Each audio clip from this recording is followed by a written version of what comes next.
an oil software company, and my client really wanted the website to look and feel more oily. Seriously. It's like, crap. Okay, so oil is black, right? So I made everything into dark UI theme. No, it wasn't enough. And I was like, okay, so oil is this kind of viscous, liquid. So I decided to add these viscous liquid transitions, kind of like these jelly-like round things. And that was it. He instantly loved it, and he took this to like TV commercials and all of it. So the choice of right material not only helped me build, UI and transitions, it helped define the entire brand. And so that's what squash and stretch principle specifically is good for. Similarly, arcs can also help you define the look and feel of your product and your motion brand. Mechanical things like cars and trains, they tend to move along straight trajectories. Organic things like plants, animals, and us, we tend to move along arcs, right? And similarly, it's kind of subconscious how people perceive your UI, but if you make things move in your UI, like kind of all in straight lines, it will also be very, it's IBM's thing, right? It's called machines in motion, right? IBM is lately very famous for that. They've got a very distinct and very robotic motion style. But if you need something more soft and humane, you can use arcs, which is pretty hard, by the way, especially on the web. This is one of the apps we built for Capital One branch iPads. And we really heavily used arcs here for many reasons. First of all, we wanted everything to look more kind of organic and humane and more memorable, and kind of really make the experience of using those branch iPads be more delightful. Plus, we had a pretty, as you can see, arcs are actually helpful to zoom in and out, which is really good when you're building a multi-layer material UI and the navigation model is kind of hard. Okay, so the second group of principles is about functional properties. So I know I started with functional before, but when you actually build it, it's better to start with material, kind of get down your material principles and your information architecture first, and then you get to particular flows and you start using functional. Staging is the first principle, and it is about kind of emphasizing the central idea of your animation, making it very exclusive for users. This is about directing one's attention to exactly where you want it to be, say the important piece of content, or suggested next steps, suggested interaction, stuff like that. Most of the UIs we built historically, they don't have a strong kind of conceptual anchor. As a result, people might get lost. But you don't have to rebuild your entire UI and just put a gigantic button in the middle and like kill everything else. You can use motion to stage everything and kind of, draw people's attention to what's important. Timing is the most important principle of them all. No matter what you're building, what you're animating, users' perception and comprehension will be always driven by the way you build your animated sequence. So a sweet spot for one individual UI transition is 200 to 300 milliseconds. That's a good number to remember. It's okay if you animate one thing, like that little hamburger turned into X. But what if you need something more complex? You have a lot of UI elements that need to be orchestrated in a big kind of thing. This is where you need to build hierarchy, and you need to be very deliberate with what you make your primary motion or kind of secondary motion, what you slow in or ease in, what you ease out, and stuff like that. Imagine you're editing an action scene in a movie, say a duel between Luke Skywalker and Darth Vader. first of all, define what's the overall tempo of the scene. Is it fast and dynamic and kind of, blockbustery, or is it slow and, thoughtful and kind of dramatic? I guess the former. Right? So then you, you decide, it's going to be faster than others. And then you start prioritizing the individual motions. So something important like chopping a hand with a lightsaber should probably stay on screen longer, and less important stuff like some light on the background should be shorter and kind of overlap your primary motion. Basically, composing UI animation, just like movie editing, requires a lot of finesse and a lot of practice. This guy probably knows what I'm talking about.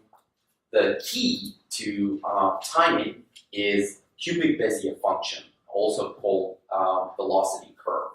So standard code libraries like CSS, they offer kind of very basic out-of-the-box things like ease in and ease out. You can customize those, and it gets really, really, really cool when you start customizing those. You change parameters, and you really trying to find the right rhythm for your animated sequence. Follow through and overlapping are helping with that. They are about kind of orchestrating multiple simultaneous motions. Things around us don't move in perfect kind of order or unison. You know how in Keynote, there's like a build order. It always fascinates me. What if I need things to just happen simultaneously? You can kind of do that. Not the point. So when you're building UI animation, developers tend to build separate transitions, kind of separate from each other. As designers, we need to tell them what should kind of happen in unison, what should be primary, what should be secondary. So it's very helpful to give your developers this waterfall diagram, kind of what you see in After Effects, for example, if you use that, those little bricks. It is super helpful for developers to see that. Follow through is about making the parts of some big animated object like a card or UI panel follow the motion of their parent, right? Like when I move, my hand follows me. Overlapping makes sure all of that happens simultaneously. So you can see like the little panel scales up, right? And all the elements scale with it. For developers, stuff like that is trivial. They're like, oh, okay, of course, it's a class and it like scales and everything within scales with it. But it's not as trivial for designers and sure as hell not trivial for users. Right? So make sure you point that out. Follow through also helps us communicate the hierarchy between UI elements and kind of set priorities. What's more important, what's less. Overlapping, make sure that all of that is seamless and rhythmic. Overall, this kind of big principle, follow through and overlapping, helps you make your UI animation into a blockbuster. But really, if you need it to be, there's a good compelling reason for it. Secondary action principle specifically is kind of similar to that, and it is the bread and butter of the sleight of hand, right? This is about defining what should be put in front of the user and what should be hidden. I always ask myself, so what is that I want people to notice, right? And this is where I am. This is where I need to be. What do I need to get out of the way to get there, right? If I think of my UI as a physical object, right? It's kind of like I need to cross the room just filled with junk, right? So I need to move this crate over here. I need to move this panel up, this panel down, get this icon out of the way, and so on, right? So you define the most important stuff. That's your movie star. That's your primary motion, right? And then you kind of overlap that with your secondary motions. Obviously, the rule of thumb is that your secondary motions should never detract attention from your movie star. Ease is the secret sauce to any professional motion design. It's that one thing that helps people pay attention and also helps you make it look real at the same time. Easing, along with the timing and overlapping, helps people build this comprehension hierarchy to your animated sequence. On the material side, easing kind of helps convey the basic laws of inertia, right? Things don't just instantly accelerate and don't stop abruptly in our universe.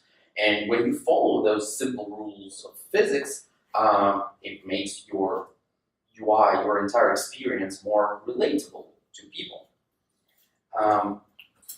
In a conversation, people tend to pay more attention to things that are clearly articulated, and they tend to memorize what's being said last. So, same rule applies to UI animation. If you have something important that is coming into the scene, it is a good idea to ease out that, to kind of slow down, make sure it's very clearly articulated, right? And that it comes last, what you want people to pay attention to.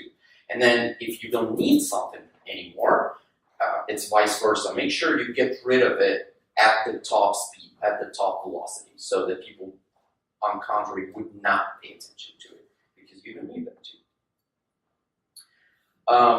Here's one last bit to remember about ease.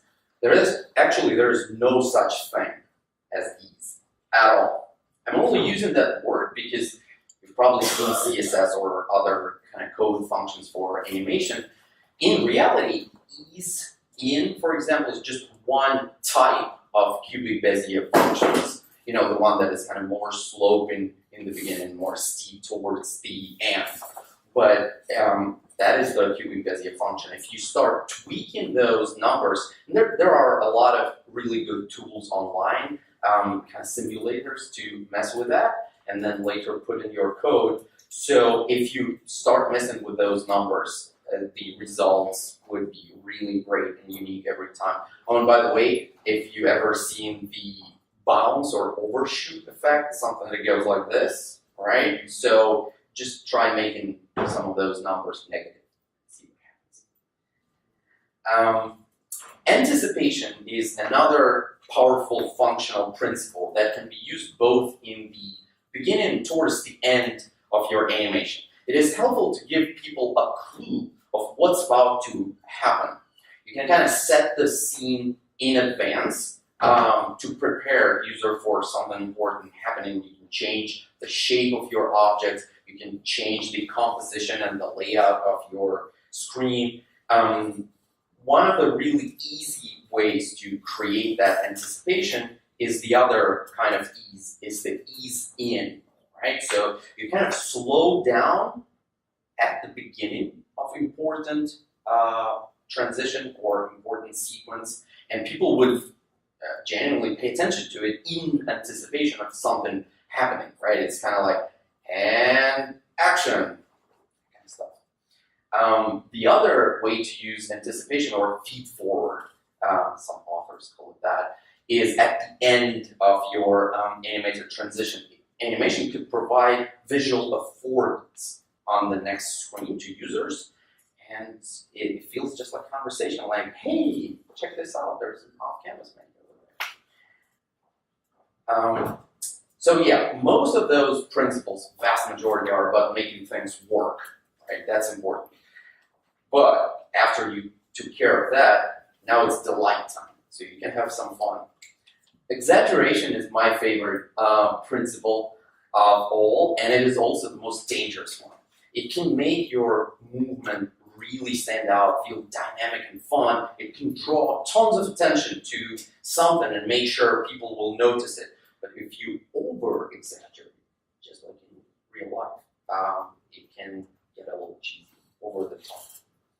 The classic definition of exaggeration by Disney is staying true to reality, but presenting a wilder form. So it's a really good idea to start exaggerating the feedback of your UI controls, right? So the feedback to users' interaction. You can make it respond in a really delightful and memorable way, and whatever you exaggerate, people would naturally naturally memorize and kind of have fun at the same time. But you don't have to stop at just feedback. You can exaggerate anything you want in your app, right? Your apps do not have to look boring unless you want them to be, right? Have fun, just make sure things are still working, they're still functional. Finally, appeal is the last and most arcane of all Disney principles. Glenn Keane, one of the best and most famous Disney animators, defined appeal as the harmony of all elements. I think this is how we can create that coveted motion brand. So let's think about all the apps and websites we use every day. Are they unique? Are there other apps that do just the same stuff or maybe even better?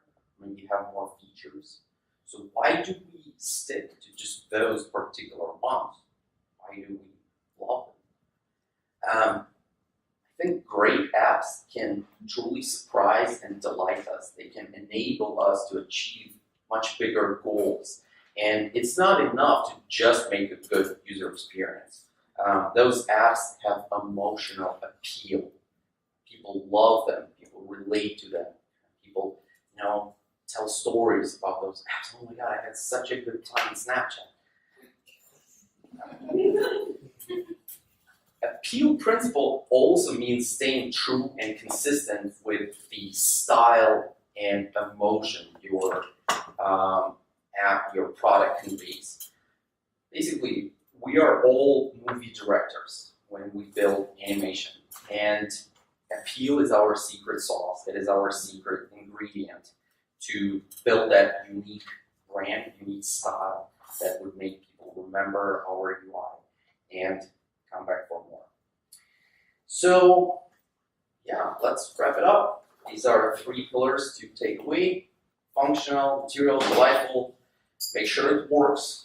Most importantly, make sure it makes sense and is kind of spatially consistent. And just make sure it's fucking awesome. Thanks.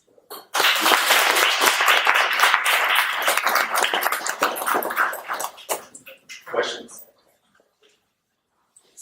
Where in the process do you architect the animations? Is this right from the beginning, let's say, in the wireframe stage, or even beforehand? Or As early as possible. Just like we discussed here previously, animation using modern tools is actually very low effort, right? So you can prototype it right off the bat. Sometimes building animation with principle is actually faster than doing, napkin black and white sketches, right? So as early as possible, put it in front of people. Sometimes you would hate your entire product and would just love that little animation. They're like, please keep the animation. Literally happened with us. Yes. so you mentioned all the tools that you've tried and you didn't like. So what do you use? What do you like? I still use After Effects because, I'm a masochist, I guess. But I would most sincerely recommend Principle to all of the, fresh starters. Principle is amazing. It has a very low kind of barrier of entry. It is great. For iOS apps, Pixate is amazing. For web stuff, Framer has no rivals, right? And if you're really into animation, start doing After Effects. Someone else? I have the same question. Oh, okay. Yes. And how do you translate your After Effects into usable code? That is the best question of them all, and I specifically did not touch on that too much.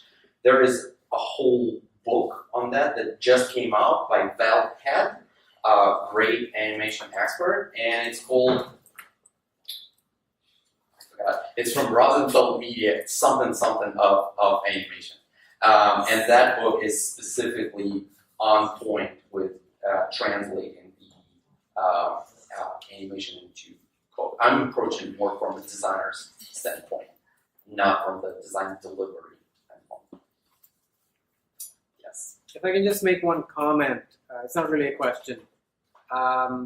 when applying animation, if you're ever going to attempt it for the web, you just have to be really cautious because every machine, every Mac, every PC, every single one is different. And for your animations, when you structure them and you set them up, you're really hoping for the machine that it runs on that it will run at 60 frames a second. And that may not necessarily be true on the web. So just be careful with going bananas with your animation on the web. You can have much more predictable results when you're animating on a native device versus the web. And like you said before, JavaScript will totally break your balls on the web, so use CSS instead. So just some words of caution when animating on the web. And just animate responsibly, okay? Yes. I guess on a similar note, what's the sort of pitfall that you see a lot of people falling into when they are working with animation? What's the common mistake that you see? The common mistake is, to earlier point, is spending too much time, right? So the key to mastering animation prototyping is learning to get something out, something tangible and helpful, quick, right? Do not spend weeks and weeks animating something awesome, right? Just to find out lately that, no one cares. So, thanks. We'll